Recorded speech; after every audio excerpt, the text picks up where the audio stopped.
안녕하세요. 저는 경기도에 거주 중인 30대 여성입니다.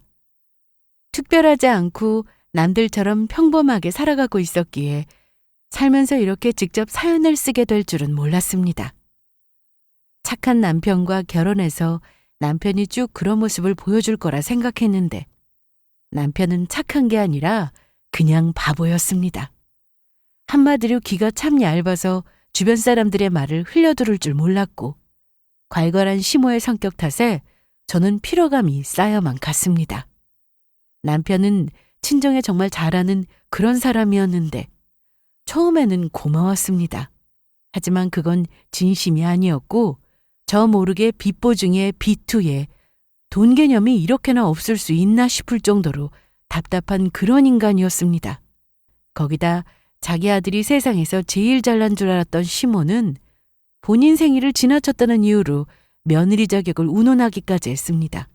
저에게 자기 아들은 너무나도 과분하다고 하길래 비슷한 수준의 며느리를 얻으라고 하고는 이혼을 통보했습니다. 저희는 결혼할 때 양가에서 그 어떤 지원도 받지 않고 둘이서 알아서 준비하고 식을 올렸습니다. 시댁에서도 따로 말씀이 없어서 그렇게 알고 있었고 친정은 그래도 여유가 좀 있었지만 결혼 준비를 하고 있을 당시 시골에 있는 땅에 돈이 묶이게 되면서 남편과 저의 힘으로 결혼을 했습니다. 예, 오늘 일찍 마치니? 아니요, 정시 퇴근인데요. 6시요. 아니 6시에 퇴근해서 여기 오면 7시가 넘을 텐데 음식 준비는 나보고 혼자 하라고? 무슨 음식이요? 어머 얘 좀 봐. 오늘 제사잖아. 결혼하고 딱 한 달이 지났을 때 시댁에 제사가 있었는데 제가 그걸 몰랐습니다. 시댁에서 저에게 미리 말씀해 주시지 않았고 남편이 저에게 전달하는 걸 깜빡해서 벌어진 일이었죠. 그날따라 회사에 일이 많아 연차도 쓰기 어려워서 평소처럼 일을 다 하고 정시에 퇴근했는데 시댁에 갔더니 시모 표정이 좋지 않았습니다. 아까 내가 전화했는데 기어코 일을 끝까지 하고 왔구나. 죄송해요. 미리 말하면 연차 쓰고 오후에 나오는 건데 오늘은 회사 일도 됐다. 알았으니까 저기 나물이랑 생선이랑 그릇에 담아라. 네. 남편과 연애를 할 때 시댁에 제사가 자주 있다는 건 알고 있었습니다.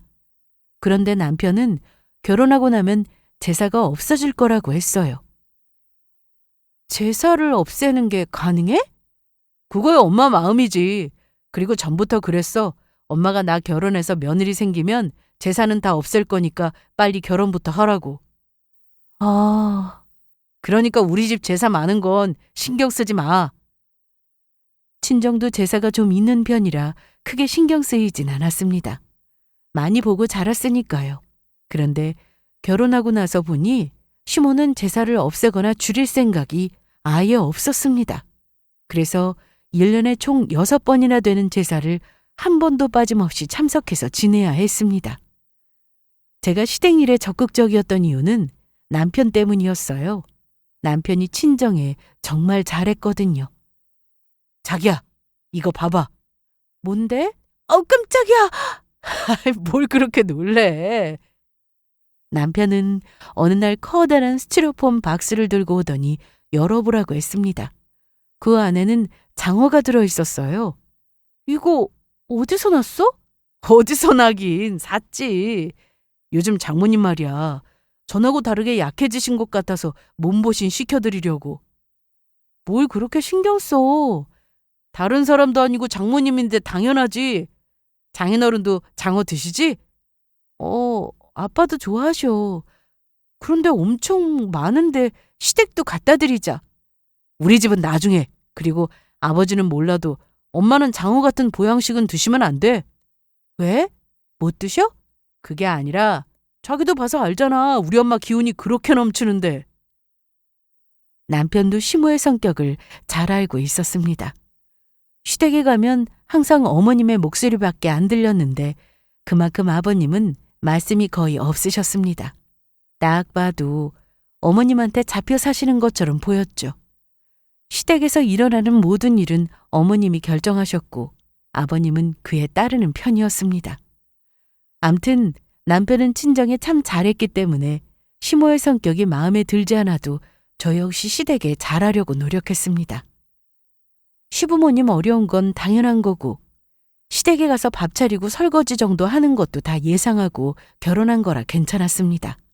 그런데 시어머니는 한마디로 딱 옛날 사람이었습니다. 며느리를 종으로 하시는 그런 분이셨죠. 어머님도 딸이자 며느리로 사셨으면서 왜 그렇게 저에게 함부로 하시는지 이해가 되지 않았어요. 결혼 후 얼마 되지 않아 시댁 행사가 있어서 갔을 때 어머님이 이런 말씀을 하셨습니다. 시댁이란 이런 곳이다. 어떻게든 빨리 적응해. 오면 멀뚱멀뚱 서 있지 말고 앞치마하고 주방으로 들어가고. 그리고 명절에는 무조건 우리 집부터 오는 거야. 요즘 애들은 뭐가 처가 먼저 가고 그런다는데 그건 말도 안 되는 일이지. 결혼을 했으면 남편 말에 따르고 사는 게 맞는 거라고. 나도 그렇게 살았고. 에이, 그래도 요즘은 아니죠. 설에는 시댁 먼저 가고 추석에는 친정 먼저 가고 이런 집도 많아요. 내 말을 뭘로 들은 거야? 우리 집은 그런 일 절대 없으니 그런 줄 알아. 살아온 환경이 다르다 보니 제가 어머님을 바꾸려고 한다는 그 자체가 말이 되지 않았습니다. 그래도 살면서 어머님이 말도 안 되는 요구를 하실 때면 못하겠다고 딱 잘라 말씀드리곤 했는데 그러다 보니 어머님에게 저는 기가 센 며느리가 되었습니다. 오늘 퇴근하고 좀 오너라. 어쩌죠 어머님? 저 오늘 약속 있어요. 무슨 약속? 오랜만에 친구들 만나기로 했거든요. 난 또 뭐라고 친구들 나중에 보고 퇴근하고 와. 시댁에 무슨 중요한 일이 있어서 오라고 하시는 거면 제가 약속 다 취소하고 가는 게 맞지만 이날은 어머님이 저녁에 목욕탕을 가야 하니 와서 아버님 저녁을 좀 챙기라고 하신 거였습니다. 그래서 저도 약속을 취소하긴 어려우니 남편을 보내겠다고 했는데요. 아니 일 끝나고 여기 오면 피곤한데 무슨 우리 서진이를 보낸다고 해. 서진 씨 회사가 훨씬 더 가깝잖아요. 저는 약속이 없더라도 퇴근하고 바로 시댁 가면 시간은 걸리는데. 아유 됐다. 오지마 그냥. 시모는 기분이 상하면 본인 할 말만 하고 바로 전화를 끊는 그런 사람이었습니다. 그리고 하루 지나면 또 아무렇지 않게 전화를 했는데 이건 시간이 지나도 적응하기 어려웠습니다. 어느 장단에 맞춰야 할지 모르겠더라고요. 어머님과는 거의 매번 마찰이 좀 있었습니다. 특히 체면을 중시하는 그런 분이셨는데 다른 며느리는 시댁에 어떻게 하는지 제 앞에서 말씀하시며 비교하실 때가 많았어요. 이건 뭐냐? 꿀인데 요즘 먹기 좋게 스틱으로 나왔길래 샀어요. 상자 안에 요거 들어있는 거야? 양이 너무 적네. 그리고 이거 진짜 꿀 맞아? 그럼요. 내 친구 며느리는 시댁에 오면 입이 떡 벌어지게 선물 사온다고 하던데 너는 기껏 사온 게 꿀이냐? 시모는 제가 뭘 사오든 마음에 들어하지 않고 의심부터 했습니다. 브랜드가 있는 제품이면 가품은 아닌지 또 전에는 꿀을 사서 시댁에 갔는데 진짜 꿀이 맞는지 의심부터 하셨어요. 이럴 때 남편이 나서면 시모는 또 아무 말씀 안 하셨습니다. 어디 봐. 뒤에 설명서 보면 알지. 오, 이거 진짜네. 설명 그거 가짜로 적으면 그만이지 뭐. 에이, 그럼 먹어보면 되는 거지. 하나 드셔봐요. 아유, 싫어. 맛있는데? 꿀 맞구만. 자, 엄마도 얼른 드셔봐요. 어때요? 맛있죠? 그래. 맛은 있네. 거의 이런 식이었습니다. 시모는 저에게 더 하고 싶은 말이 있는 눈치였는데 그래도 남편이 있어 항상 이쯤에서 끝나곤 했습니다. 제가 시모를 이해하지 못하는 건 본인은 아무것도 하지 않으려고 하면서 대접만 받으려고 하는 것 때문이었습니다. 특히 저는 회사를 다니느라 주부로만 지내는 다른 며느리처럼 시간적 여유가 그렇게 많지 않았습니다. 물론 전업주부도 할 일이 정말 많은 걸 알고 있습니다. 저희 친정엄마가 평생 사회생활 없이 전업주부로 사셨으니까요. 그런데 회사를 다니면 출퇴근 시간이 정해져 있으니 아무래도 시댁 행사에 빠질 때가 종종 있었는데 처음에는 어떻게든 연차를 쓰고 참석했지만 그것도 한두 번이지 매번은 힘들더라고요. 그러다 보니 시모는 그런 점이 마음에 들지 않는다며 대놓고 뭐라고 하기도 하셨어요. 그래서 한 번은 그럼 어머님, 저 회사 그만둘게요. 아니, 일을 그만두면 돈은? 우리 서진이 혼자 돈 벌라고? 너는 그 돈으로 편히 살고? 편히 살다뇨. 주부도 할 일이 얼마나 많은데요. 어머님도 주부로 사셨으니 잘 아시잖아요. 그리고 어머님이 시댁에 오라고 하실 때마다 회사 일 때문에 못 갈 때가 많은데 그걸 아시면서 매번 저한테 따지시면 제가 회사를 그만둬야지 어쩌겠어요. 안 그래요? 그냥 다녀. 뭘 그만둬. 누구 아들 고생시키려고. 그럼 오늘은 됐고 주말에 시간 되면 와. 그래서 저는 어머님과 사이가 좀처럼 좁혀지지 않았습니다. 아무리 좋은 말도 어머님이 하시면 기분이 나쁠 정도였는데 남편은 그저 이해해달라고만 했습니다. 어머님은 할 말 못할 말 구분도 잘 못하셨는데 자녀 계획은 어련히 알아서 할까 그냥 두시면 되는 걸 굉장히 궁금해하셨습니다. 저와 남편은 결혼하고 3년 정도 둘이 재미있게 살다가 아이를 가질 생각이었습니다. 물론 원한다고 해서 예쁜 천사가 바로 찾아와 주는 게 아니라는 건 저희도 잘 알고 있어요. 다만 그래도 신혼은 있어야 한다고 생각해서 당장 임신 계획은 없었는데 어머님은 저를 볼 때마다 소식이 없는지 확인하셨습니다. 나다. 네, 어머님. 나한테 할 얘기 없니? 무슨 얘기요? 이번 달도 아닌 거야? 뭐가요, 어머님? 좋은 소식 없냐고, 애 말이야, 애! 어머님은 소리가 워낙에 크셨는데 거기다 저하고 통화하실 땐 소리를 지르듯 언성을 높일 때가 많아서 옆에 있던 남편이 깜짝 놀라기도 했습니다. 제가 기분 나쁜 표정으로 어머님과 통화를 하면 남편이 그래도 대신 통화를 했는데 그것도 소용없었습니다. 그럴수록 저만 욕을 먹을 뿐이었어요. 여보세요? 엄마. 아니 네가 왜 전화를 받아? 안 바꿔? 애는 저희가 알아서 할 문제잖아요. 알아서 하기는 이러다 애 가질 시기 놓치면 그땐 어쩔래? 얼른 바꿔 빨리! 네 어머님. 너 이런 식으로 네 남편한테 내 전화 돌리고 그러는 거 친정에서 배웠냐? 그게 아니라 됐고 애부터 가져라. 애가 있고 없고 아주 다르니까.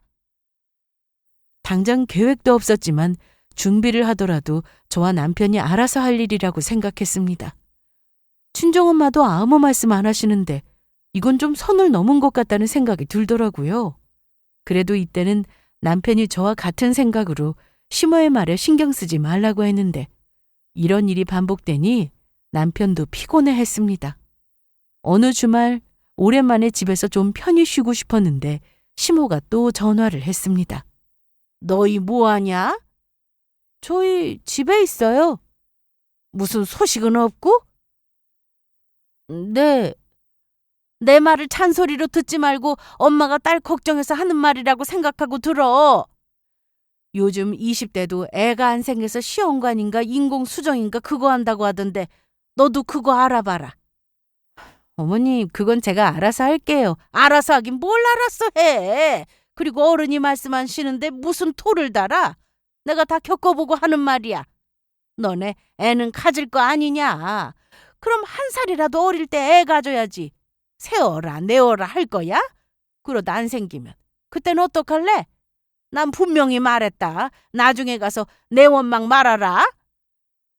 그렇게 또 본인 할 말만 하고 전화를 끊으셨는데 제가 시모의 전화에 기분이 상한 걸 안 남편은 눈치를 쓱 살피더니 엄마가 또 그 얘기해? 뭘 또 한숨을 쉬고 그래. 그럼 내가 웃을까? 그래도 엄마가 괜히 그러셔? 다 우리 잘 되라고 하시는 말씀인데 좋게 생각하자, 어? 사실 시모에 대한 불만은 이뿐만이 아니었습니다. 결혼을 하고 나서 안부 전화 강요부터 시작해서 연락도 없이 불쑥불쑥 찾아오는 일도 많아서 몇 번이나 말씀드렸는데도 잘 고쳐지지 않더라고요. 거기다 아침에 뭘 먹고 출근했는지 사진을 찍어 보내라는 요구도 있으셨는데 이건 남편이 나서서 며칠 안 가 더는 말씀 안 하셨지만 이것도 저는 이해가 가지 않는 부분이었습니다. 그럼에도 참았던 건 남편이 친정에 잘했기 때문이었어요. 엄마한테도 자주 전화드리고 건강은 어떤지 물어보고 아빠의 취미도 같이 하려고 노력하는 모습에 저도 시댁에 잘해야지 생각했던 겁니다. 그런데 시모는 점점 더 선을 넘었습니다. 남편 없이 혼자 시댁에 간 적이 있었는데 가보니 시모의 친구가 와 있었습니다. 안녕하세요. 오랜만이에요. 결혼식 때 나도 갔었는데 기억하려나? 네, 맞아요. 기억나요. 역시 알아보네. 그런데 그때보다 살이 좀 쪘네? 그래요? 요즘 빠졌는데. 시모와 둘이 있어도 불편한데 시모 친구까지 같이 있으니 정말 불편했습니다. 이날 제가 시댁에 간 건 어머님이 반찬을 줄 테니 가지고 가라고 해서였는데 시모 친구분은 저에게 시모를 대변하듯 막말을 했습니다. 어머님, 저 그럼 이만 가볼게요. 아니 왜? 온 김에 점심 먹고 저녁까지 먹고 가지. 우리 서진이 약속 있어서 오늘 늦는다고 했다며. 점심은 집에 가서 먹을게요. 요즘 애들 탕돌아다더니 정말이네. 그래, 내가 그랬잖아. 이날 본 시모의 친구는 시댁 대소사를 모르는 게 없었고 여러모로 도움까지 받는 그런 분이라고 했습니다. 그래서인지 저에 대한 관심도 많아 보였는데 그래도 그럼 못 써. 내가 우리 며느리 같아서 하는 말인데 시어머니가 하는 말은 무조건 듣는 게 좋아. 예, 그런 말 마라. 쟤는 내 말 안 들어. 내가 말했잖아. 그런 며느리 아니라고. 시모한테 잘해야지. 못하면 나중에 남편이 등 돌릴 텐데 그땐 어쩌려고 그래? 하여간 요즘 것들은 잘해주면 안 된다니까. 그게 당연한 줄 알아요. 고생 좀 해봐야 시댁에 자기 발로 찾아와서 어머님 어머님 하지. 네 입만 아프다 그만해. 그래, 그럼 가봐라. 시모와 시모의 친구는 제가 현관을 나서는 그 순간까지도 계속 저에 대해 안 좋게 말씀하셨습니다.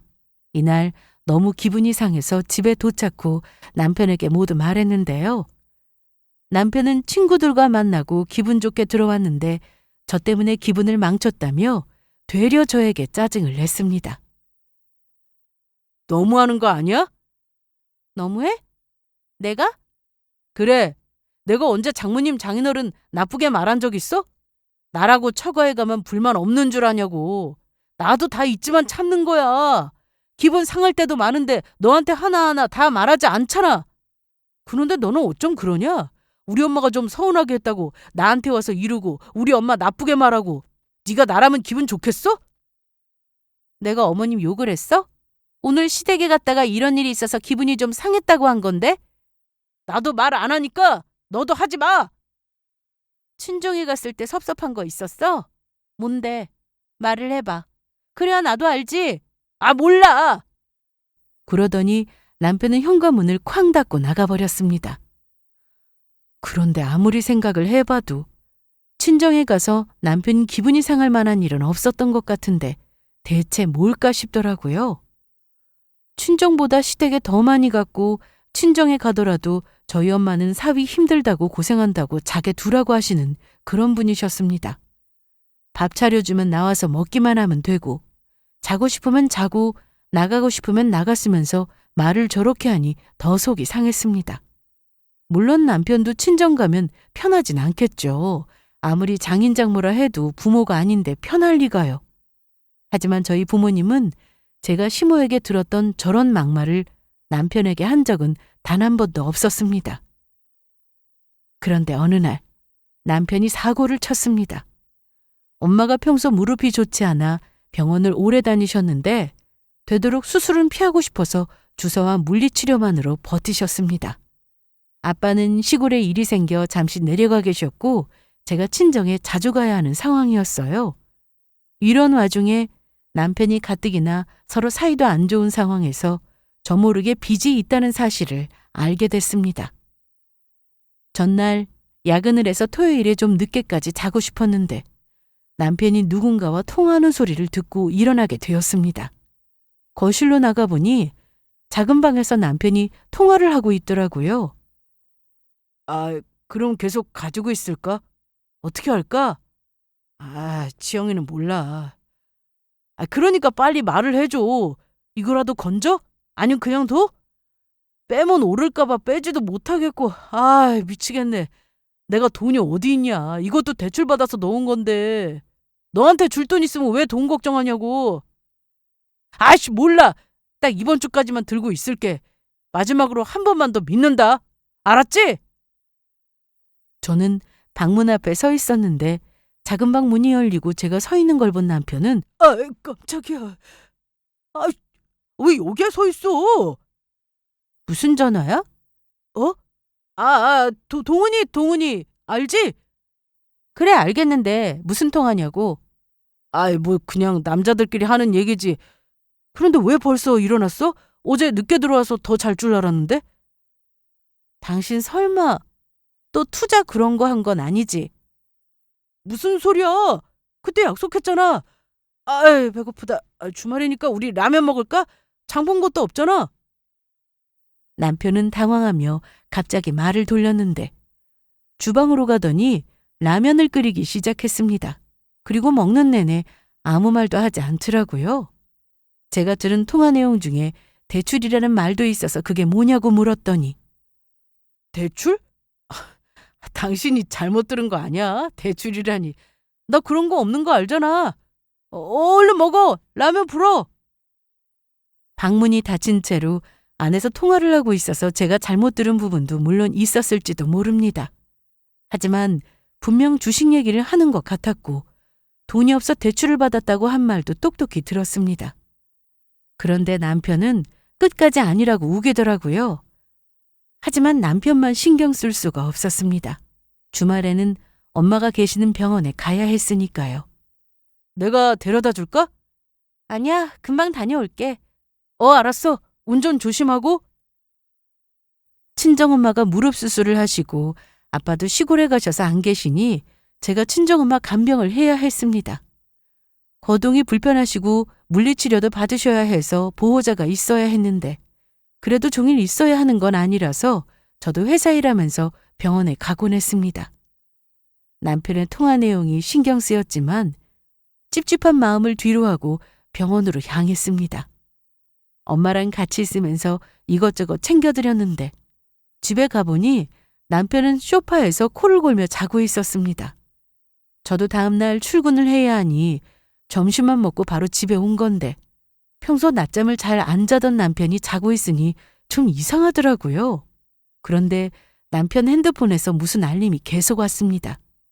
남편이 일어나서 바로 볼 거라 생각했는데 일어나질 않더라고요. 그래서 슬쩍 봤는데 매도 알림이었습니다. 주식을 하나 생각했던 제 생각과는 달리 남편은 코인을 하고 있었고 들어간 돈을 보니 액수가 억대였습니다.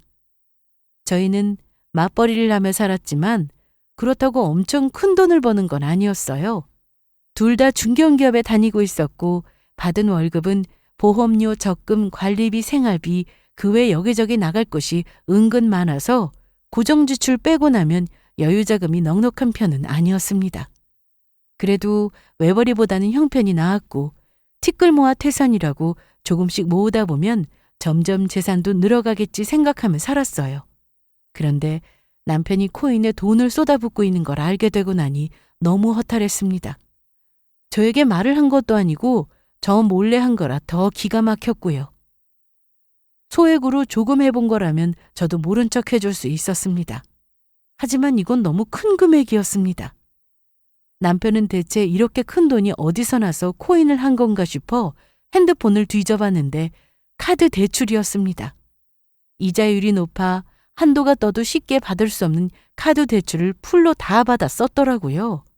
그것도 카드사마다 있는 한도를 다 썼는데 연체 문자도 온 걸 봐서는 당장 여유도 없어서 대출금을 감당하지 못하고 있는 듯 했죠. 그런데 제가 모르는 빚이 더 없는지 확인하다가 남편과 시모가 나눈 문자를 보고 너무 어이가 없어 말이 안 나왔습니다. 하루빨리 이혼만이 답이라는 생각이 들더라고요. 남편은 그날 이후 별일 아닌 것에도 예민하게 반응할 때가 많았는데 당연했습니다. 억대의 돈을 잃게 생겼는데 어떻게 평상심을 유지할 수 있겠어요? 저라도 못 그러죠. 하지만 저는 일단 모른 척하고 지냈습니다. 사실 친정엄마를 신경 쓰느라 정신도 없었고 며칠간은 엄마 무릎의 상태가 너무 안 좋아져서 회사에 연차를 내고 병원에 계속 있기도 했습니다. 그렇게 정신없이 살다 보니 시어머니 생신도 깜빡하게 되었는데요. 시모와 제가 사이가 좋은 건 아니었지만 그래도 며느리로서 기본 도리는 해야 나중에 말이 안 나올 것 같아 할 일은 하면서 살았는데 이번엔 정말 까맣게 잊어버렸습니다. 엄마 무릎 수술은 아주 잘 됐는데 얼마 뒤 문제가 생기면서 통증이 심해졌습니다. 그래서 제가 병원에서 오래 머물 때가 많았는데 시모는 그걸 가지고 트집을 잡았습니다. 시모 생신인 것도 있고 엄마와 병원에서 같이 저녁을 먹고 있었는데 시모한테 전화가 왔어요. 그런데 받자마자 또 소리부터 질러댔습니다. 너 지금 어디냐? 어머님, 왜 이렇게 소리를 지르세요? 저 지금 엄마 병원이에요. 뭐? 내가 오라고 할 때는 연차 못 쓴다고 그렇게 난리 쳐놓고 거기 갈 때는 잘만 쓰는구나? 그게 아니라 엄마가 무릎 수술을 그 얘기는 들었다. 무슨 죽을 병도 아니고 무릎 수술한 거 가지고 그러냐? 어? 간병인이 필요하냐 이 말이다. 어머님 말씀이 좀... 이것 봐라. 끝까지 아무 말 안 하네. 어머님은 제가 말할 틈도 없이 혼자 할 말만 하고는 전화를 끊었는데 저는 이런 적이 한두 번도 아니고 해서 기분은 상했지만 일단 엄마와 식사를 계속했습니다. 그리고 집에 갔는데 남편은 제가 온 것도 모르고 핸드폰만 들여다보고 있었습니다. 뭐해 여보? 여보! 왔어. 언제 왔어? 방금. 뭘 그렇게 보길래 현관문 소리도 못 들어. 그럴 수도 있지 뭐. 왜 짜증을 내? 무슨 짜증. 아예 말 걸지 마. 뭘 했냐고 물었을 뿐인데 남편은 예민하게 반응했습니다. 싸울 힘도 없어서 씻고 일찍 자려고 누웠는데 남편은 거실 소파에 앉아 핸드폰만 들여다보고 있었습니다. 다음 날 저는 평소처럼 출근을 했고 일을 하던 중이었는데 시모에게 전화가 왔습니다. 안 받고 싶었는데 안 받으면 또 받을 때까지 하는 그런 분이라 받았습니다. 너네가 옷 좀 그 모양이냐? 네? 갑자기 무슨 말씀이세요? 어제 무슨 날이었냐? 어제요? 참나. 내 생일 아니냐? 1년에 딱 한 번 있는 생일을 어쩜 그렇게 잊어버려? 내 친구는 생일날 며느리가 아주 크게 생일상 차려줬다고 하더라. 작년, 재작년에는 나가서 외식했으니 이번에는 그래도 생일상을 차려주겠지 내심 기대했는데 이건 뭐 완전 잊어버리고 네가 그러고도 우리 집안 며느리라고 할 수 있어? 깜빡한 건 죄송합니다. 제가 노느라 그런 것도 아니고 엄마 수술하시고 무릎에 문제가 좀 생기면 그걸 핑계라고 되는 거야? 나 땐 그러지 않았다. 결혼하고 친정에 가는 날은 손에 꼽았다고. 시어머님한테 꼭 물어보고 허락받아야지만 갈 수 있는 곳이 친정이었어. 어머님, 지금은 옛날이 아니잖아요. 그래 아니지. 그래서 내가 그동안 많이 봐줬지. 어? 그래도 그렇지. 부모보다 시모가 먼저지. 아무리 이건 세상이 달라져도 변하면 안 되는 거야. 내가 어제 하루 종일 네 연락 기다렸다. 기다리다 너한테 내가 먼저 전화했는데 너 끝까지 내 생일인 거 모르더라? 넌 며느리 자격도 없어. 그러면서 시모는 갑자기 저희가 살고 있는 집 명의를 빼간다고 하셨습니다. 점점 말도 안 되는 말씀을 하시길래 저도 더는 참을 수 없어서 네가 생각을 해봐. 며느리가 며느리다워야지. 시어머니가 하는 말에 토나 달고 지 혼자 잘났지 아주. 거기다 1년에 하나뿐인 시어머니 생일을 깜빡해? 네가 그러고도 내 며느리라고 할 수 있냐? 안 되겠다. 진명이 내가 빼가야겠다. 너 같은 애는 쫓겨나 봐야 정신 차린다고. 아, 그래요? 그럼 제가 쫓겨나면 되는 건가요? 뭐야? 알겠습니다. 어머님 생각이 정 그러시다면 그렇게 해드릴게요. 그렇게 전화를 끊고 시모가 계속 전화를 했지만 받지 않았습니다. 오히려 잘 됐다 싶었어요. 시모는 열이 받았는지 다음날 아침 일찍 집으로 찾아왔습니다. 평소처럼 출근 준비를 하고 있었는데 초인종이 계속 울리더라고요. 엄마, 이 시간에 어쩐 일이에요? 넌 얼른 회사나 가. 너한테 볼 일 있어 온 거 아니다. 얘 어딨어? 너 이리 나와라. 왜 오셨어요? 뭐? 왜 오셨어요? 너 어제 나한테 한 말 그거 뭐냐? 쫓겨나 주겠다고? 이게 아주 입만 살아가지고 내가 말로만 그럴 거라 생각했니? 내가 당장 내 명의로 돌릴 거야. 이 집에 내 돈도 들어간 거 알지? 그런데 어머님은 갑자기 이상한 말을 하셨습니다. 돈이요? 무슨 돈이요? 내가 너네 결혼할 때 집사라고 내 아들한테 돈 주었잖아. 그 돈으로 이 집 얻은 거고. 그런데 고마울 줄도 모르고 시댁에서 받을 거 다 받았으니 이제 막 나간다 이거냐? 응? 뭔가 이상해서 남편 얼굴을 보니 제 눈도 제대로 쳐다보지 못했습니다. 딱 보니 돈을 받은 건 맞았고 저한테 얘기를 안 한 것 같았어요. 뭐야? 시댁에서 1원 하나 지원 안 받았다고 하더니 어떻게 된 거야? 말을 해봐. 무슨 소리야? 내가 집 얻으라고 돈 줬는데 우리 서진이 모은 돈에 내 돈까지 합치니까 집 얻을 돈으로 충분했다고. 시끄럽고 너 나가. 짐 싸서 나가. 엄마, 왜 그래요? 넌 빠져 있어. 내가 알아서 할 거니까. 얘 이참에 버릇 고쳐놔야 해. 시댁 무서운 줄도 모르고 지 혼자 잘나서는. 안 그래도 그럴 생각이었어요. 이 집안에서 나가려고요. 잘 생각했네. 지금 짐 싸. 그런데 제가 짐을 왜 싸요? 방금 네 입으로 그랬잖아. 나간다며. 제가 살고 있는 이 집이 아니라 이 집구석에서 나가겠다고요. 어머님 며느리 안 하고 어머님 아들 아내 안 하겠다는 뜻이에요. 뭐? 뭐야? 그리고 제가 이해가 안 돼서 그런데 왜 자꾸 이 집 명의를 빼간다 만다 하시는 거예요? 이 집 명의는 제 이름으로 되어 있어요. 어머님 돈 한 푼 들어가지 않았다고요. 뭐? 아니 이 집이 왜 네 명이냐? 내 아들 명이지? 서진아, 이게 어떻게 된 거야? 어?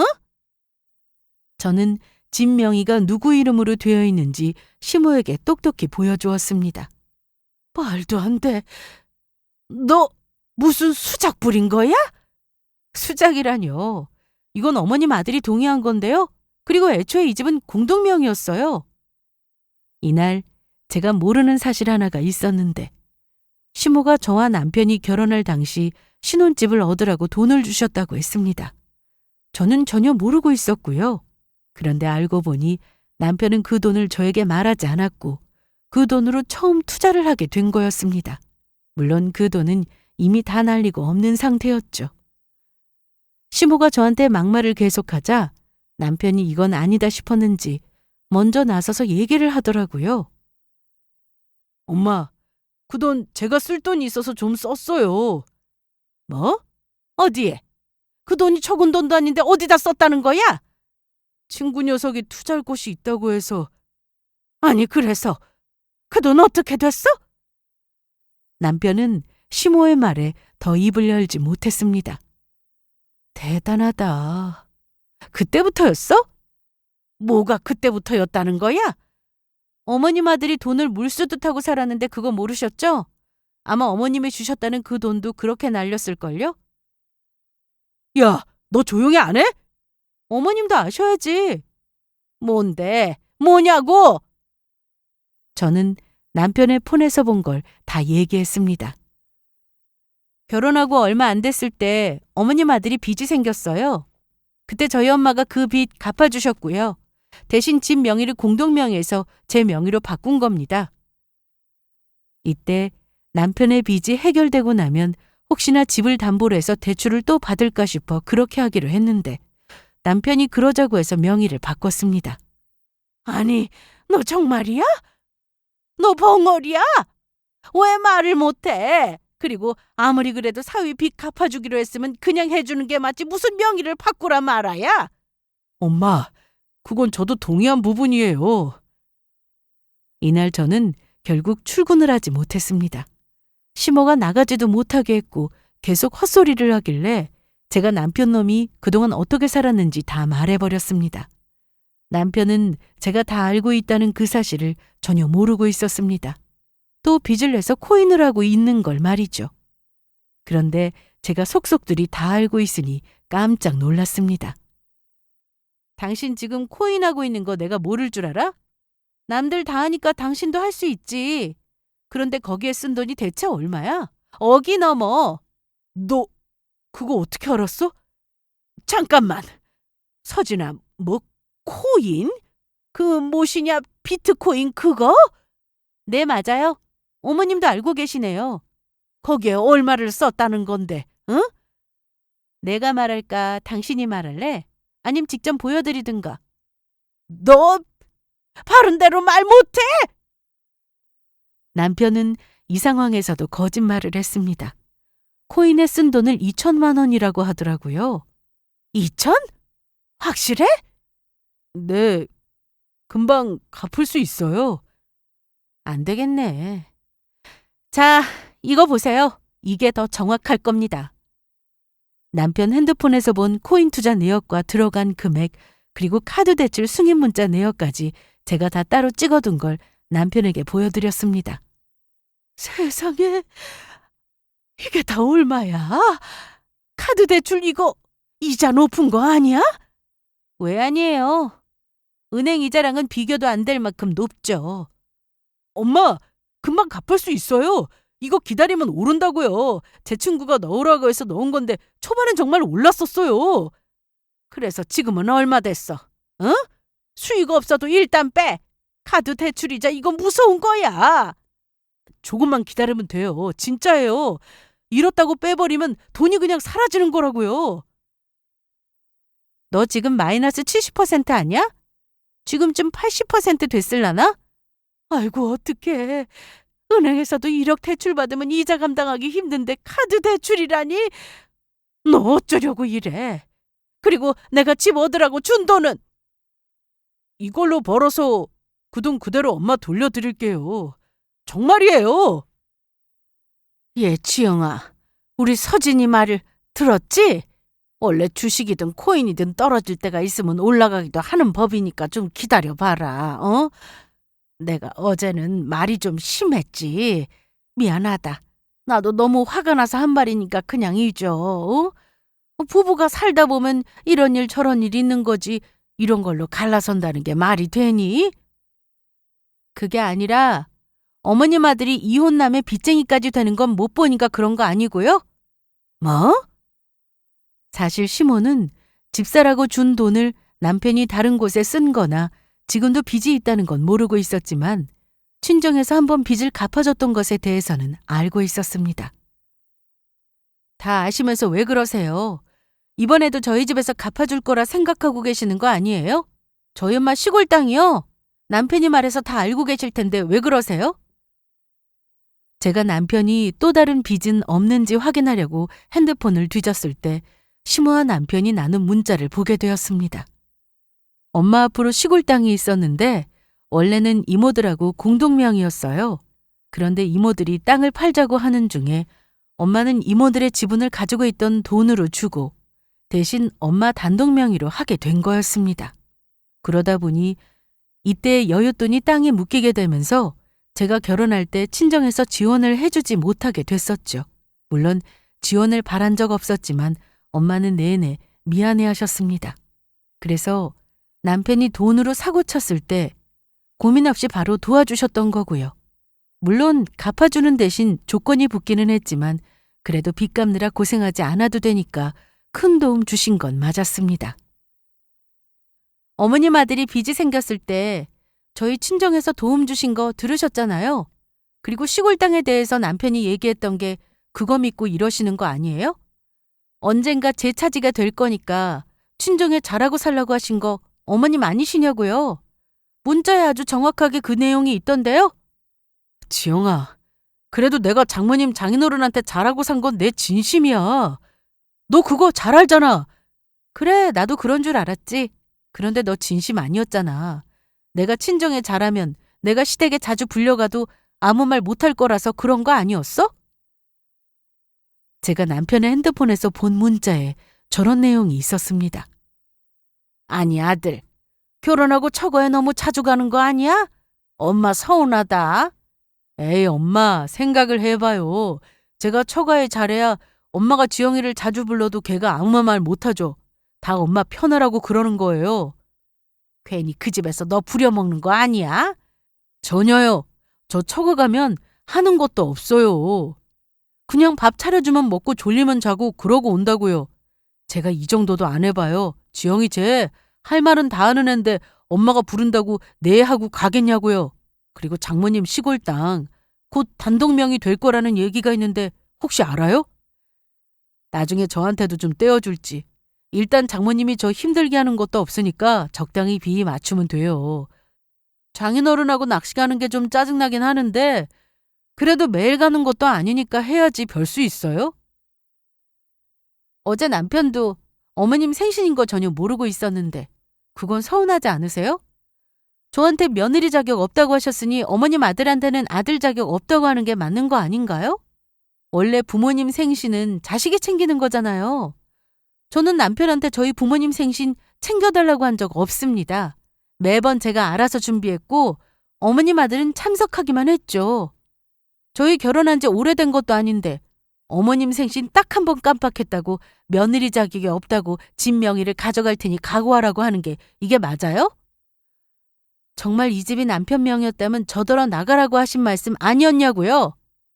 말씀대로 나가드릴 테니 어머님 아들하고 똑같은 수준의 며느리 얻으세요. 야, 그게 무슨 말이야? 당신 어머님이 그러시더라. 나한테 당신은 너무 과분하대. 생각해보니 그런 것 같아. 난 당신이 돈으로 사고칠 때마다 감당할 수가 없거든. 남편은 저와 이혼할 생각이 전혀 없었다며 이날 울고불고 매달렸습니다. 그리고 시모를 향해 원망하기도 했습니다. 아니 그냥 두면 어련히 알아서 잘 살까? 왜 매번 이래 엄마? 아니 난 너희 잘 살라고 그런 거지. 간섭 안 하는 게 잘 사는 거예요. 지영아, 난 너한테 이혼 얘기 한 적 없어. 엄마가 그런 거잖아. 그래 맞아. 그런데 나가라니 어쩌겠어? 그리고 나도 너같이 돈 무서운 줄 모르는 사람하고는 무서워서 못 살겠어. 안 그럴게. 어? 이미 한 번으로 좋게.